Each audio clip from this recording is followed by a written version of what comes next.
semuanya, salam sejahtera bagi kita semuanya. Pada video kali ini saya akan menjelaskan beberapa resume dari beberapa pertemuan yang lalu, yaitu pertemuan 9 sampai yang ke-15. Sebelumnya, perkenalkan nama saya Cindy Natasha Melau dengan NIM C0B0230029 dari kelas D dengan dosen pengampu Bapak Bambang Purnomo SEMM.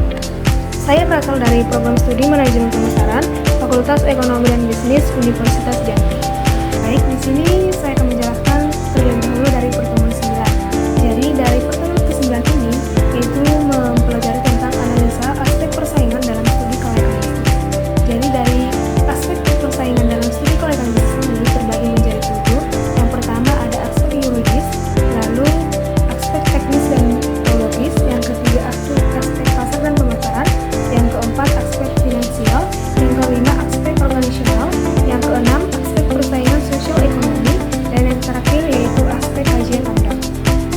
Lalu ada aspek persaingan bisnis dalam sebuah studi kelayakan bisnis, yaitu yang pertama dari analisis lingkungan internal atau dari dalam, yang terbagi menjadi 5. Yang pertama ada resource atau sumber daya, lalu yang kedua ada capacity atau kapasitas, dan yang ketiga aktivitas yang menghasilkan produk, yang keempat penjualan, pengiriman, dan pelayanan, dan yang terakhir yaitu cara kompetensi atau kompetensi building. Lalu apa sih kekuatan yang mempengaruhi industri? Jadi, adapun kekuatan yang mempengaruhi industri terbagi menjadi 3.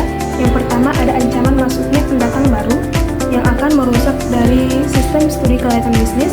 Lalu yang kedua ada sistem tawar-menawar dari si penjual terhadap si pembeli, juga dari si pembeli dan terhadap ke si penjual.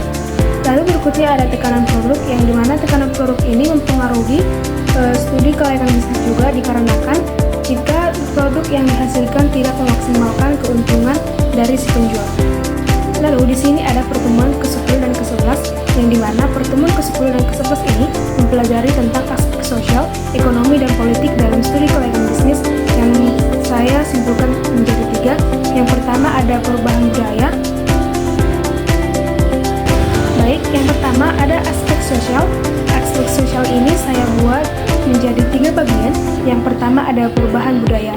Jadi perubahan budaya ini yang dimaksud yaitu suatu istiadat yang telah pudar dikarenakan kecanggihan teknologi.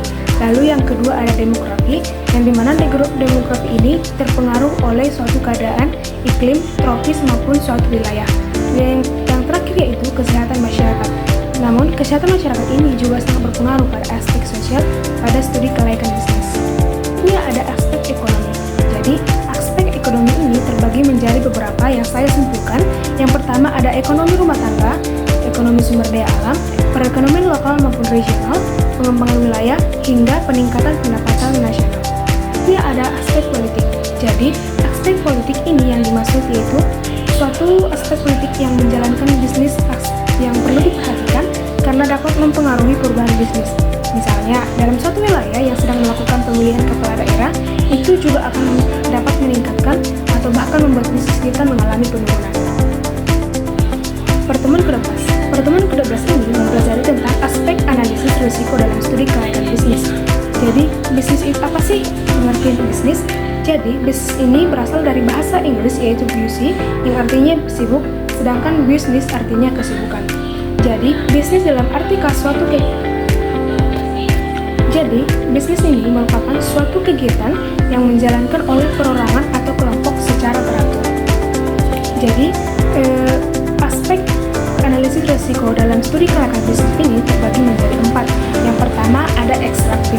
Apa sih ekstraktif ini? Jadi ekstraktif ini yaitu mencari bahan baku dari alam. Lalu berikutnya ada agraris, yang merupakan kegiatan bisnis yang bergerak di bidang pertanian. Lalu ada industri yang mengolah bahan baku menjadi bahan jadi. Dan yang terakhir yaitu ada jasa, yang dimana jasa ini merupakan bisnis yang menawarkan jasa. Selain itu, ada juga tahapan studi kelayakan bisnis yang saya simpulkan menjadi 6. Yang pertama, ada penemuan ide. Yang pertama sekali ini yaitu penemuan ide. Kita harus mencari terlebih dahulu ide yang harus kita buat dalam studi kelayakan bisnis ini. Lalu yang kedua ada penelitian. Kita harus teliti juga apakah studi kelayakan bisnis ini dapat meningkatkan keuntungan atau kerugian. Lalu berikutnya ada evaluasi.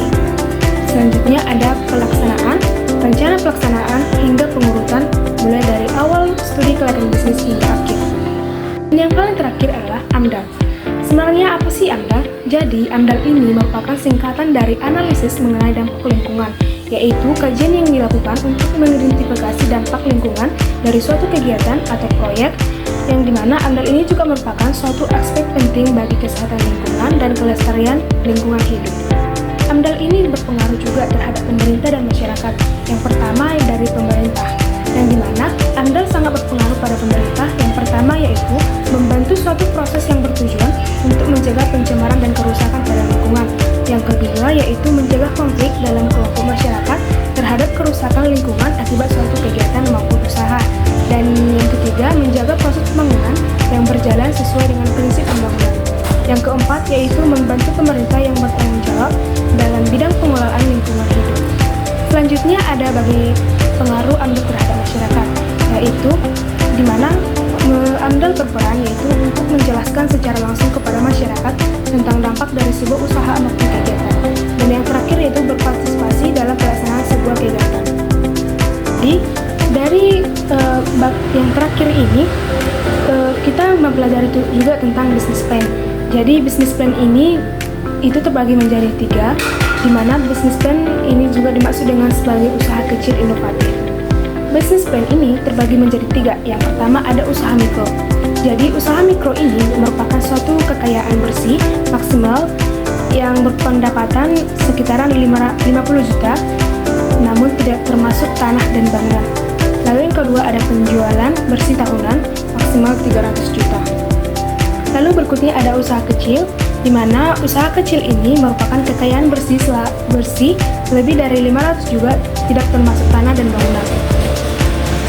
Selanjutnya dari usaha kecil ini juga dimaksud dengan penjualan bersih tahunan mulai dari 300 juta hingga 2,5 miliar.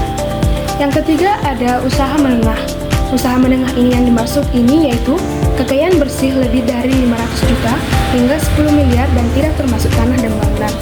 Dan penjualan bersih tahunan mulai dari 300 juta hingga 50 miliar. Baik, sekian dari hasil presentasi saya. Jika ada salah